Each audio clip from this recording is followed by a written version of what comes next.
How much the country was in the dark with regard to some vital matters is revealed by an attack on the Confederate administration which was made by the Charleston Mercury in February.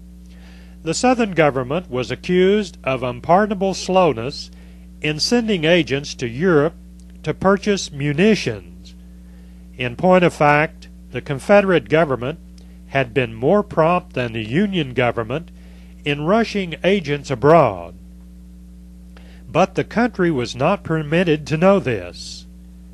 Though the Courier was a government organ in Charleston, it did not meet the charges of the Mercury by disclosing the facts about the attempts of the Confederate government to secure arms in Europe. The reply of the Courier to the Mercury, though spirited, was all in general terms.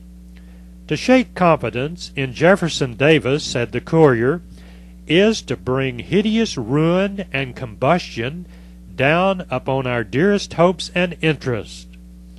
It made Mr. Davis and his defensive policy objects of all admiration, called Davis our Moses.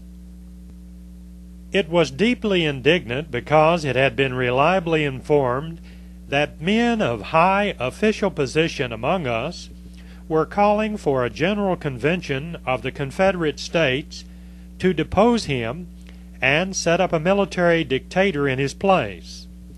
The Mercury retorted that, as to the plot against our Moses, there was no evidence of its existence except the Courier's assertion.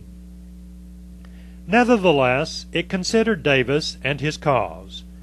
The controversy between the Mercury and the Courier at Charleston was paralleled at Richmond by the constant bickering between the government organ, the Enquirer, and the Examiner, which shares with the Mercury the first place among the newspapers hostile to Davis. The Confederate government did not misapprehend the attitude of the intellectual opposition. Its foreign organ, the Index, published in London, characterized the leading Southern paper for the enlightenment of the British public, while the Enquirer and the Courier were singled out as the great champions of the Confederate government. The Examiner and the Mercury were portrayed as its arch enemies. The Examiner was called the Ishmael of the Southern press. The Mercury was described as almost rabid on the subject of states' rights. Associated with the Examiner was a vigorous writer having considerable power of the old-fashioned furious sort, ever ready to foam at the mouth. If he had had more restraint and less credibility, Edward A. Pollard might have become a master of the art. Lacking these qualities, he never rose far above mediocrity. But his fury was so determined, and his prejudice so invincible, that his writings have something of the power of conviction, which fatalism yields. In midsummer 1862, Pollard published a book entitled The First Year of the War, which was commended by his allies in Charleston as showing no tendency toward unfairness of statement, and as expressing views mainly in accordance with popular opinion. This book, while affecting to be an historical review, was skillfully designed to discredit the Confederate administration.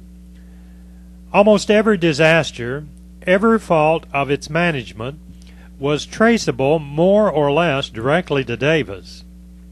Kentucky had been occupied by the Federal Army because of the dull expectation in which the Confederate government had stood aside waiting for things somehow to right themselves. The Southern Congress had been criminally slow in coming to conscription, contenting itself with an army of 400,000 men that existed on paper. The most distressing abuse were visible in the ill-regulated hygiene of our camps. According to this book, the Confederate administration was solely to blame for the loss of Roanoke Island. In calling that disaster deeply humiliating, as he did in a message to Congress, Davis was trying to shield his favorite Benjamin at the cost of gallant soldiers who had been sacrificed through his incapacity. Davis's promotion of Benjamin to the State Department was an act of ungracious and reckless defiance of popular sentiment. The President was not the man to consult the sentiment and the wisdom of the people. He desired to signalize the infallibility of his own intellect in every measure of the Revolution, and to identify from motives of vanity his own personal genius with every event and detail of the remarkable period of history in which he had been called upon to act. The conceit seemed to swallow up every other idea in his mind. The generals fretted under this pragmatism of one whose vanity directed the war from his cushioned seat in Richmond by means of the one formula, the defense policy. One of Pollard's chief accusations against the Confederate government was its failure to enforce the conscription law.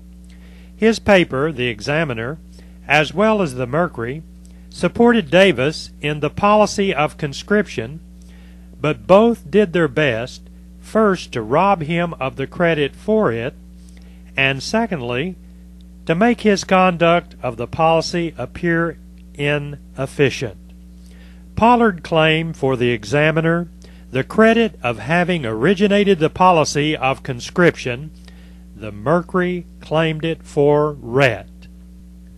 In other words, an aggressive war party led by the Examiner and the Mercury had been formed in those early days when the Confederate government appeared to be standing wholly on the defensive, and when it had failed to confide to the people the extenuating circumstances that lack of arms compelled it to stand still whether it would or not.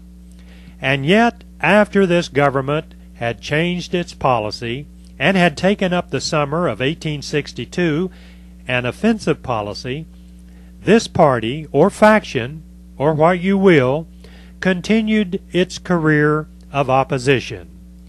That the secretive habit of the Confederate government helps cement the opposition cannot be doubted. It is also likely that this opposition gave vent to certain jealous spirits who had missed the first place in leadership.